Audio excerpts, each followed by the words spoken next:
America's Unhinged Nuclear Testing, Operation Plumbob by the Fat Electrician.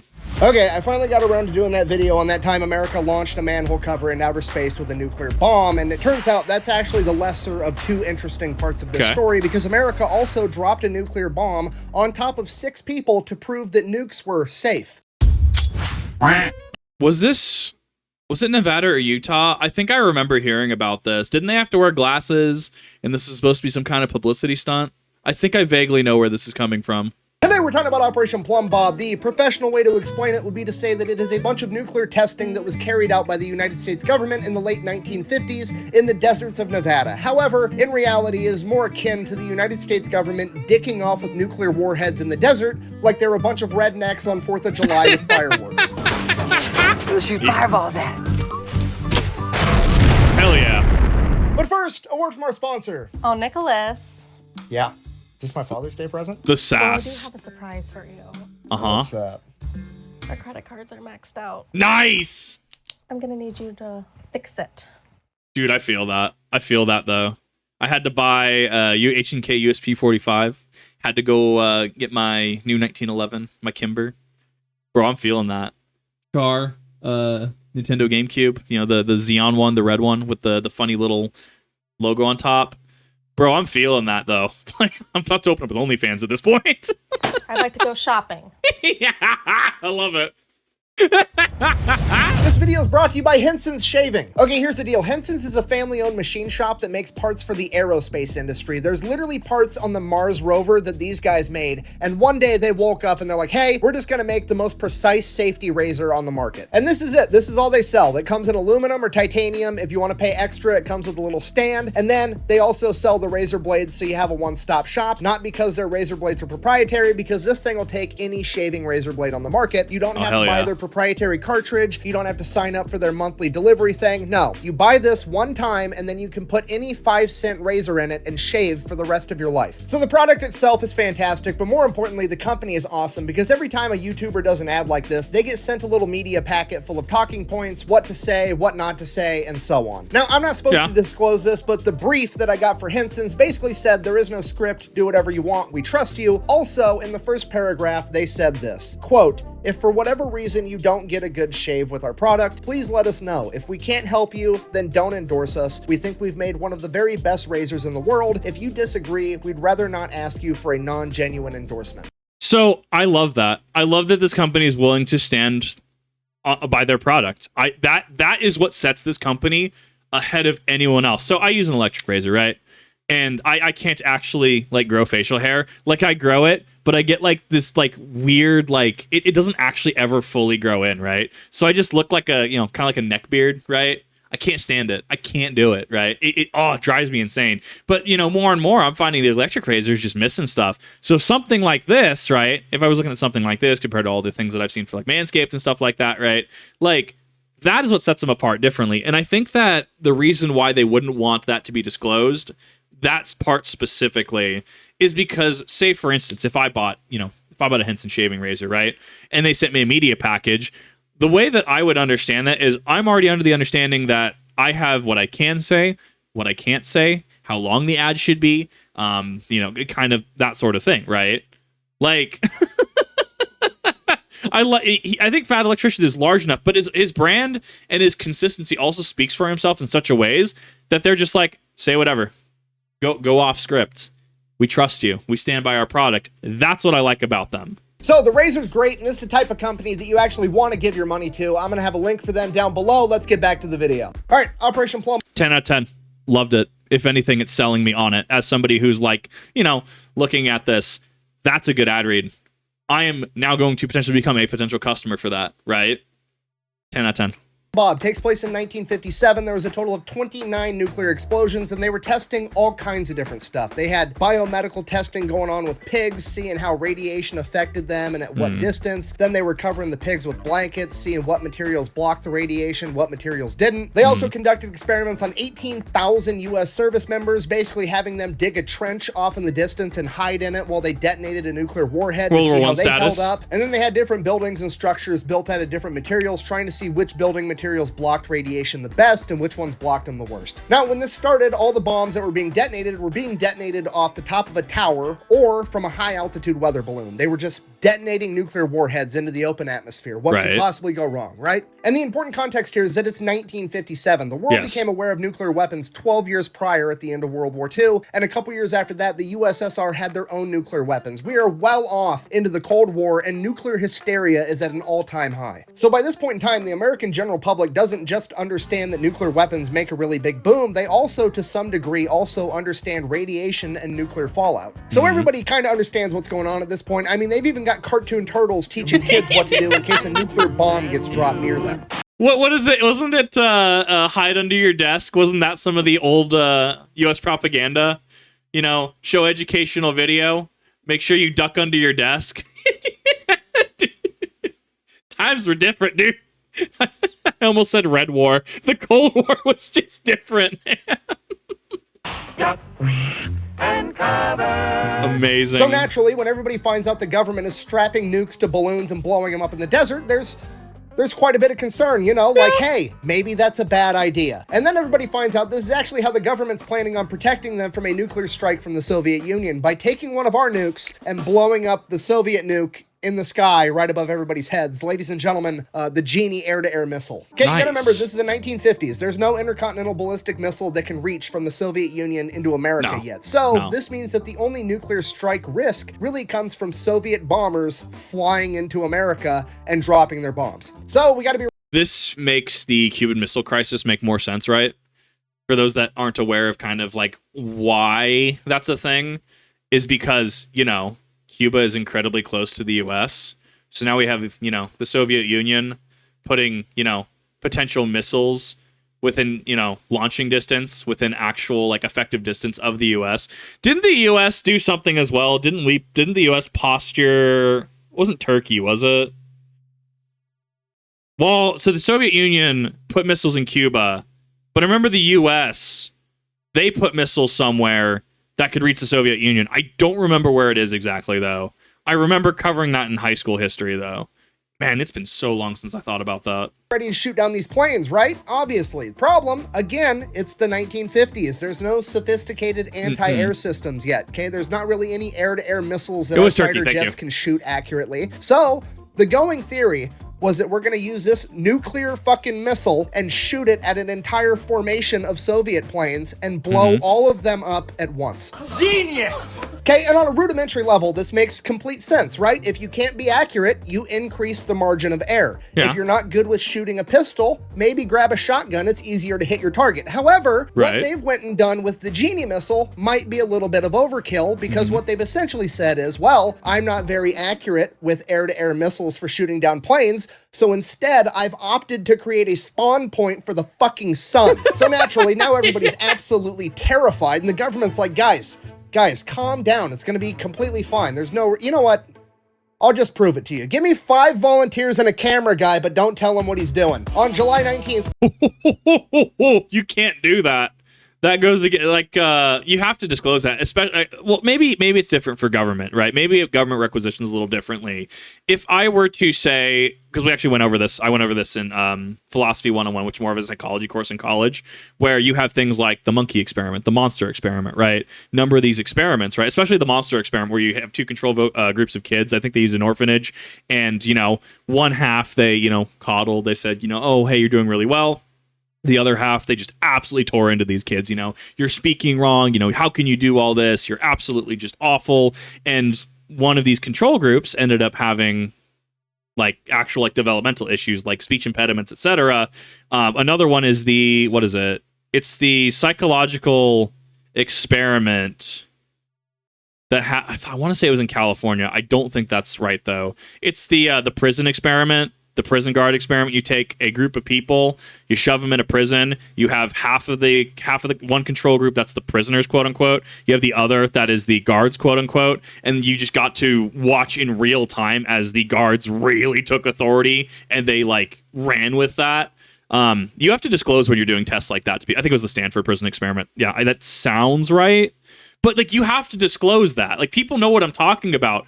And when I say that, know what I'm talking about. and understanding, yeah, no, you have to disclose that to your participants. Maybe U.S. government requisitioning is different, especially for a a very sensitive issue like nuclear weapons, nuclear radiation during the Cold War. Okay, maybe it functions differently, but I cannot take people, test something with them, and not tell them what I'm testing. I don't know if I think it's illegal. I'd have to look at the legality of it. At the very least, it's widely considered a dick move. And when institutions do it, so say schools do it, organizations do it, they do have to disclose that there is paperwork you have to sign. 1957, the United States government detonated a Genie air-to-air nuclear missile with a 1.5 kiloton warhead directly above the heads of 5 U.S. service members that volunteered to be there and a camera guy that was not informed of what he was doing until a couple hours beforehand. Oof. I'm out. What? You cannot pull out of this. I'm pulling out. You're way too deep to pull out. I'm pulling out. No, you're not. You're leaving it in. I've been pulling out for years, son. And in your head, you're probably picturing like 5 dudes in hazmat suits with a welding mask on. No, it's literally 5 bros in their military uniforms standing in the middle of the desert with no glasses, making direct eye contact with a nuclear explosion while one of them is holding a sign that says Ground Zero, Population 5, because that shit's funny. Yeah. We felt a heat pulse, a very bright light, a fireball. It is red. The sky looks black about it. It is boiling above us there. It is rapid. Lose its color. There is the ground wave. It is over, folks.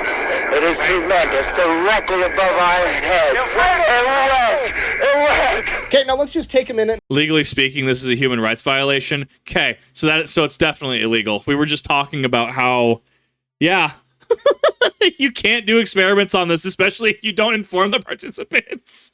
That is definitely a no-go.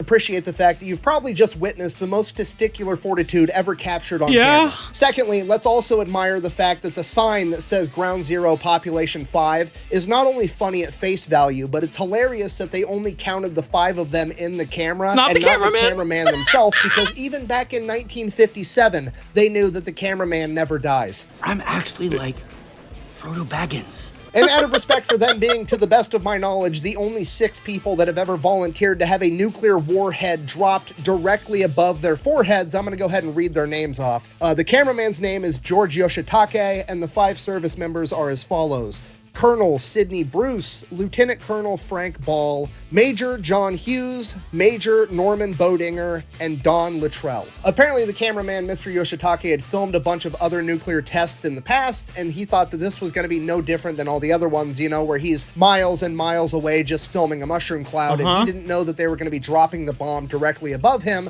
until like a couple hours beforehand, and he was already there. After arriving to the test site, he was briefed on what was going to go down, and according to him, he was pretty much completely unfazed. He did not care at all, and he was 100% game to partake in this experiment, which I think we can all agree is gangster as fuck. Yeah. This is what I picture. What did you picture? I walk in there like a fucking gangster. And then he goes on to live a normal life until he passed away in 2013 at the age of 84. And the other 5 service members that were also involved in this experiment all lived full, happy lives. As far as I could tell, the youngest any of them passed away was 71, and the rest of them all lived into their 70s. And while it's great that they were all okay, the PR stunt itself wasn't really that effective because the general public wasn't swayed very much by it. They still wanted them to stop blowing up nuclear bombs all the time. So finally, the US government's like, fine, we'll stop blowing up so many bombs in the desert. Air. And the American people are like, and above the desert in the atmosphere. Okay, fine. And above the desert in the atmosphere. And in the ocean. Real time, that's the Soviet Union and their Polygon, right?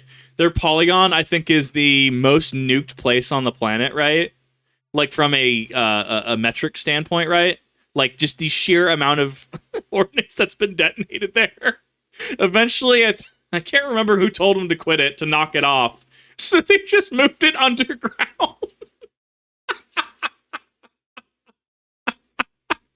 Fine, we won't We won't detonate nuclear bombs in the ocean either. And that is the story of how nuclear testing finally came to an end. No, I'm just kidding. The government then decided to opt for the loophole, and they were going to bore a 500-foot deep hole in the middle of the desert so they could blow up a nuke underground because nobody would be mad because people were only mad about on the surface, in the atmosphere, and in the ocean. Surely, blowing one up underground wouldn't be that big of a deal, right? I mean, what could go wrong?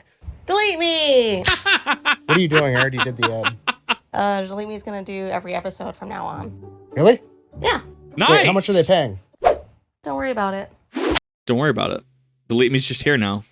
They're just here. Don't worry about it. You don't need to worry about the details. It's fine.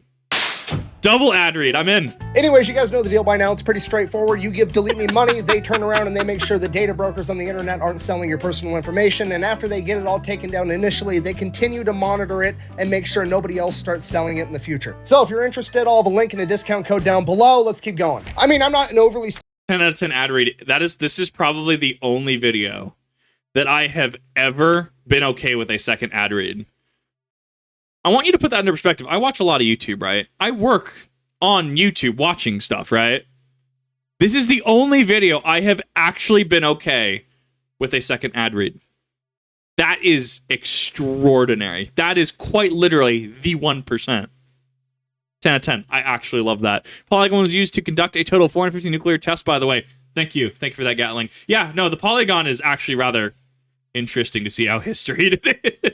Smart guy or an explosions expert or anything, but I mean, off the top of my head, I've got some concerns. Primarily, I've seen the cinematic masterpiece Armageddon, where Bruce Willis convinced me that a bunch of dudes that work on an oil rig are easier to train to be astronauts than teaching astronauts how to drill a fucking hole. I mean, that was the entire premise of the movie. Drill a hole, stick a nuke down it, blow the planet you're on in half. I understand 500 feet probably isn't deep enough for that to be realistic, but still, nothing good can come of this. You're gonna, like, piss off King Kong or unleash that Balrog thing that killed Gandalf in Lord of the Rings. Something bad is going to happen. Now, luckily, they're not planning on detonating a nuclear warhead in this hole. They're just planning on blowing one up. And what I mean by that is the premise of this experiment was basically, remember, we're worried about the USSR bringing bombers, planes, and dropping a nuclear bomb on America. And we're planning on shooting those USSR bombers down. Essentially, we're going to blow up those planes that have a nuclear weapon on board. They want to know what happens when you blow up a nuclear weapon with a conventional type bomb or missile, right? So they're going to stick a nuclear warhead in the hole with another bomb, and they're going to blow up the conventional bomb and see if that blows up the nuclear bomb as well, because we need to know that. And the going theory... Dude, this feels like we're doing like mental gymnastics with the loophole. Oh my god, taxpayer money well spent. Good god.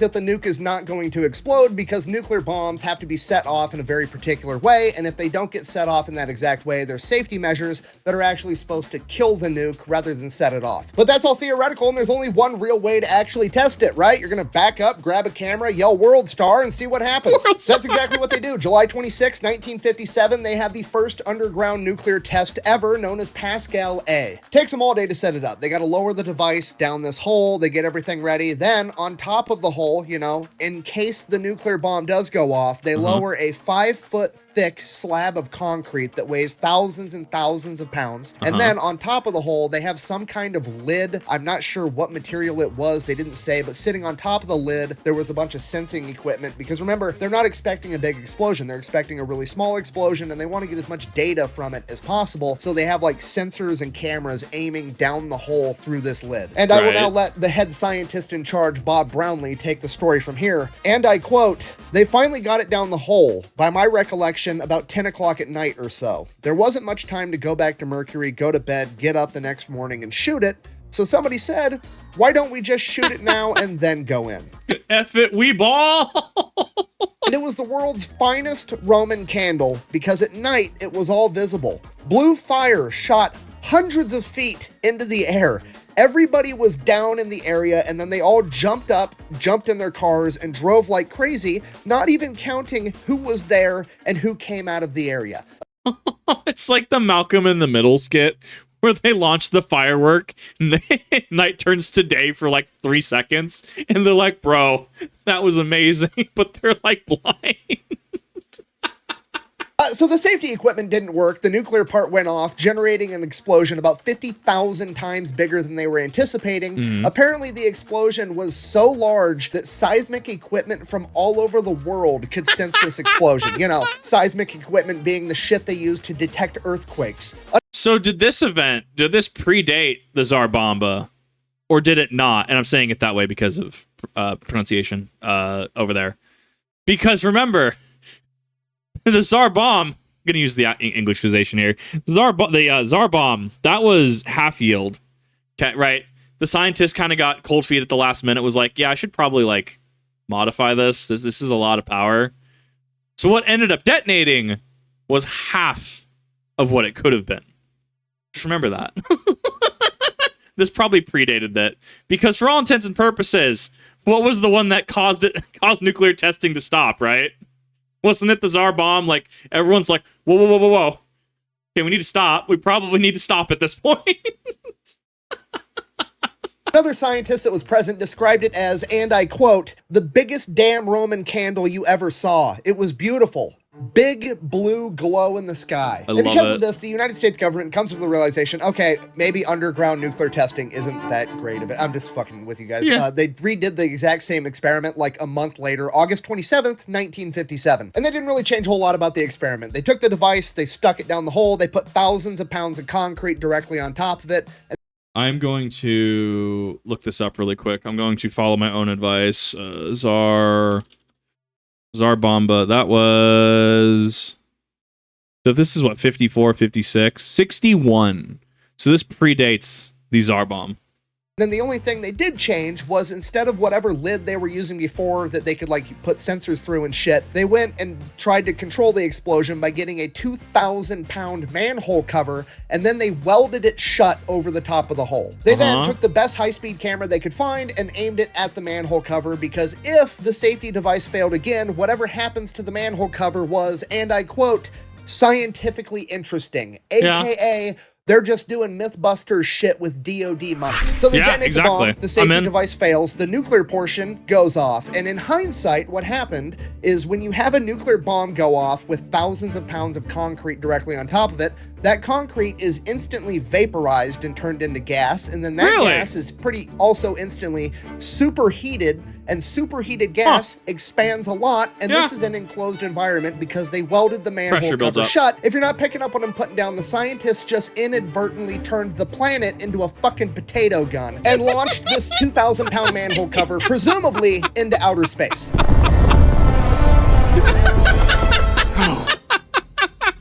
Got him. Oh my god. So all the scientists... That's just basic science, though. When you start dealing with temperature, whether that's all the way at absolute zero, like Bose-Einstein status, or you superheat stuff, you know, plasma. Science gets so weird when you start messing with temperature. And even then, pressure can also affect temperature as well, right? If it's why, what is it? Water heats differently, like water boils differently if you're at sea level versus, say, 2,000 feet up versus 4,000 feet up, etc., right? Pressure can affect temperature too. That's why I like scientists, because they accommodate for all this stuff. Like, there's a lot that goes into an experiment like this. Being pros start asking the question that everybody wants the answer to: how fast do you think that manhole cover was going? So they go to the high-speed camera. Very fast. Okay, this camera is taking 1 frame per 1,000th of a second. Okay, it's a lot of fucking pictures. The manhole cover appears in one singular frame, and that is it. So because it was only captured by a single frame and not multiple frames, they can't calculate how far it was traveling over a period of time, so all they can calculate is the minimum speed that it would have to be going to only be captured by a single frame in the span of the camera shot. And the calculation they came up with was that manhole cover was moving at least 150,000 miles an hour. That is Mach 195. It is 195 times faster than the speed of sound. And the best part about all this is that this happened prior to Sputnik 1, meaning that if this manhole cover made it into outer space, it was the first man-made object to ever make it into outer space. It didn't make it into outer space. It would have burnt up in the atmosphere just like meteorites do. Oh, shit. I don't know about that one, Captain. It depends on the composition, right? I would assume so. You're right. I completely forgot that every single meteorite that's ever come into the Earth's atmosphere is burnt up completely and never actually makes it to the ground. I'll be right back. I've got to go tell all the dinosaurs to stand up and quit being babies because clearly they're exaggerating. If I remember it correctly, it depends on size. So mass depends on composition. I'm sure there's other factors as well that I am definitely undereducated on. That's not a set in stone rule. There are in fact factors that go into that. It happens on re-entry. Cool. There we go. Thank you for that. Guys, they're dead. This is completely different from a meteorite for multiple reasons. For one, a meteorite's never been made out of 2,000 pounds of refined steel. For two, a meteorite's moving at about 30,000 miles an hour when it collides with the Earth's atmosphere. This thing's moving at 150,000 miles an hour, and space is only 62 miles up, okay? This thing made it to outer space in a second. Even friction was like, what the fuck was that? Thirdly, the collision with the atmosphere is nothing like a meteorite, right? A meteorite is a rock traveling through the vacuum of outer space with no other forces acting upon it, and it collides with Earth's atmosphere, and then it gets slowed down and it gets burnt up, okay? The manhole cover isn't just moving at 150,000 miles an hour through the atmosphere. It is being propelled by a channeled nuclear explosion with all of the gases, aka the atmosphere behind it, also moving 150,000 miles an hour in the same direction. Yes, science! Okay, and just to be You effectively have a very fancy, very spicy champagne cork. I also tried to do the calculation off stream, trying to do that. 150,000 minimum speed, right? 150,000 miles per hour is 241,401.6 kilometers per hour for those viewers that are outside the US. clear, I'm not saying that I'm correct. I'm simply saying I'm incredibly ill-equipped to answer this question accurately, and no offense, but there's about a 99.999% chance that you are too. So my verdict in regards to this manhole cover is going to be that it's still up in the air. Probably. It's a horrible dad joke. I'm sorry. Moving on. Now, fast forward, nuclear testing continued both underground, above ground, and in the atmosphere until 1963, when they signed a treaty with the Soviet Union and Great Britain that the only nuclear testing allowed was going to be underground. Now, fast forward again a couple of decades, and people's concerns over atmospheric nuclear bomb detonations turned out to be 100% legitimate because a ton of people ended up having elevated risks of cancer. Both the 18,000 soldiers that were present at Operation Plumbob had highly elevated likelihoods of developing leukemia and thyroid cancer, as well as thousands of civilians that were living in towns near the test sites. And I know, isn't that actually a huge point of contention? Like, I can't remember. I think, were they offered settlement, or was it kind of just swept on the rug? Because there were towns around that area that, you know, like they're in the fallout zone. Like they were absolutely affected by that. And so it gets into this weird area of like, downwinders for Google. Yeah, the downwinders, right? Like, it is such a weird, like, what do we do about this?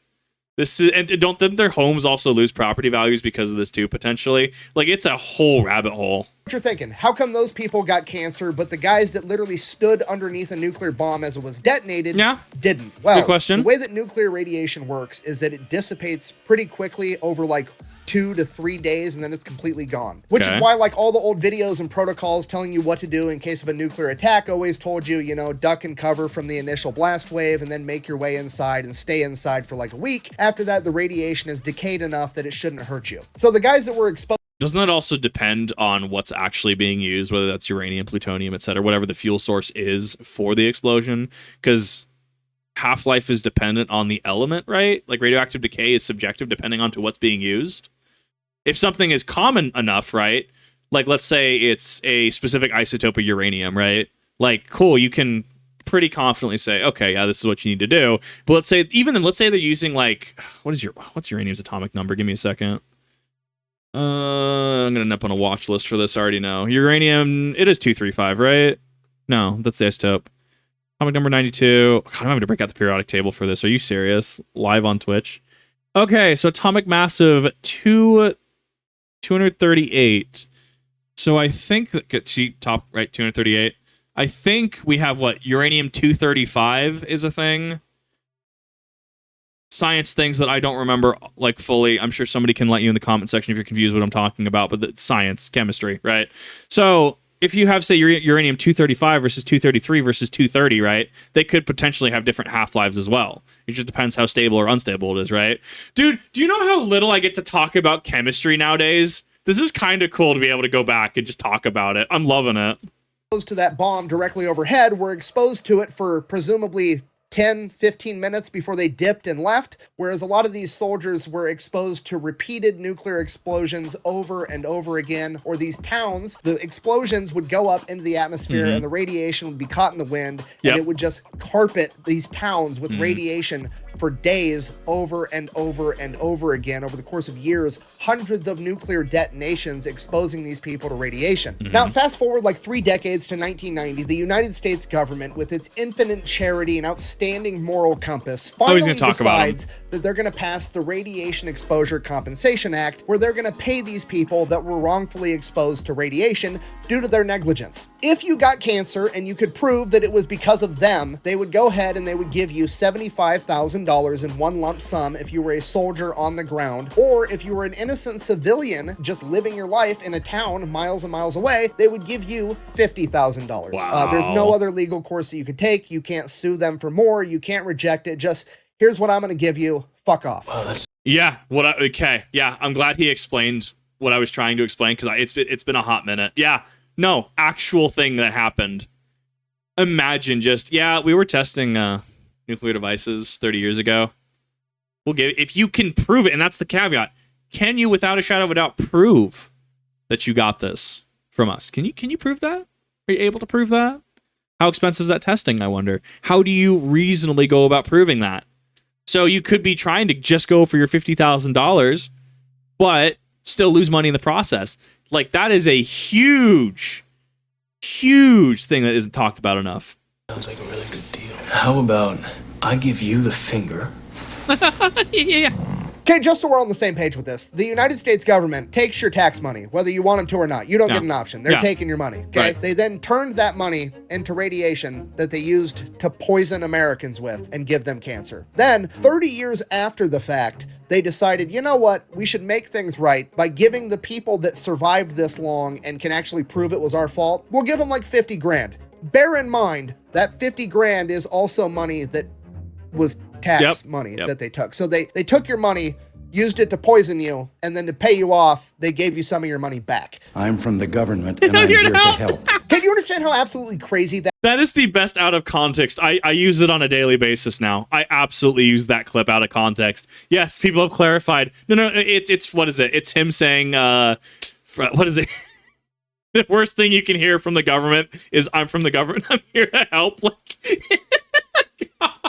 dude, out of context, that clip goes hard. It lives rent-free in my head. that is? Imagine if somebody walked up to somebody on the street and was like, hey, give me all the money in your wallet or I'm going to throw you in a cage for years against your will. And you're like, okay. And you give them all the money in your wallet. They turn around, they go buy brass knuckles, come back, and then punch you in the face with the brass knuckles that they just bought with your money. And then they look down at you and they're like, oh, I really hurt you, my bad. And then they get into your pocket, find another $20 bill, pull that $20 bill out of your pocket, and then hand it back to you to pay you off for punching you in the face. It's never I love it so much. I love it.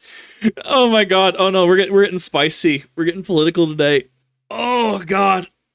I'm fine with it in controlled settings. This is great. I love it. Oh my god, dude. Well, like, there were legal protections that allowed the government to do that. It was the same in the First World War, where government was required soldiers try to prove they got shell shock to exempt them from conscription. Right. Well, and once you have to also, like, right, contextually, this is peak, Red Scare, Cold War, right? I mean, realistically, nowadays, I mean, you could probably just declare something as, you could have this exact same situation, right? It is a matter of national security. We are doing this because of national security. We'll pay you 50 grand for it if you can prove that, this was the result of what we did. But it's a matter of national security. You see why I shitpost that a lot?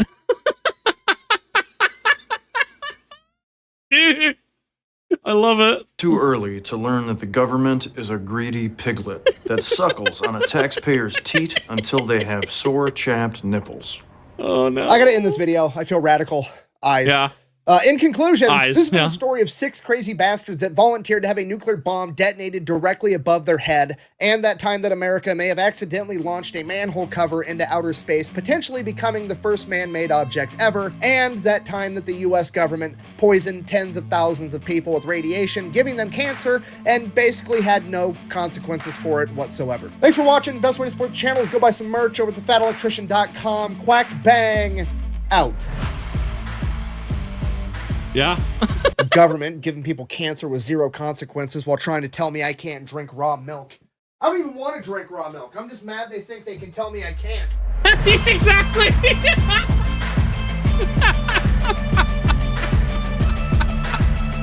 Oh my god, dude. You know, more and more, I'm just of the opinion that being a lawyer sucks. Being like big corpo lawyer representing big corpo. Okay, I don't know. But like, imagine just like, yo, my client has cancer because of testing you did 30 years ago. Well, you can't sue us. What do you mean? I know you're there. I'm just like, I feel like what I mean to say by that. Let me actually like enunciate and explain my thought process here. Is that when you deal with something that is like really stupid, whether evidence isn't admissible, whether someone is trying to drag out proceedings, whether somebody has absolutely no case, but they're just, oh, well, we just need more time. We need to move the trial up to this date. So many things that can't be used. Something like this where just you have an immunity to it. It's gotta be frustrating. That's what I mean when I say that. It's gotta be frustrating to just be in a position where, man, legally, like, you're kind of in the wrong, or morally, you're in the wrong, but legally, I can't do anything about it. Oh, dude, that would frustrate me. That frustrates me to no end. It's kind of like fraudulent copyright on YouTube. Like when I get a South American company claiming just like an entire reaction, and I'm just like, show me some paperwork. Come on, bro. Let's go. Show me them papers. Show me them paperwork. They never actually show it, and they just drop it, and it's like I can't even pursue it. Oh my god. If actually really heavy legal day. Really heavy legal day. Laughing and I'm from the government, I'm here to help. This is an amazing video. If you haven't checked out the Fat Electrician yet, in the description down below, I've linked his channel, this original video, his other channel, The Fat Files, as well as his Pepperbox TV, or what I assume to be his Pepperbox TV, because it was when I first Fat Electrician went to there. But either way, Pepperbox TV, he is there as well. That is something that he, many other creators like Brandon Herrera, they've kind of moved some of their content to for an ad-free viewing experience, and just kind of because they want to do it. But yeah, I can't recommend it enough. I'm not affiliated with it. I'm not on Pepperbox TV, legal reasons, right? But just felt it's proper to cite out where they're at, what they're doing. And thank you everybody for coming on. I really do appreciate that. Let me know what your thoughts are in the description down below. Let me know if something surprised you, such as Kip having in any way, shape, or form familiarity with chemistry. And I'll see you in the next one.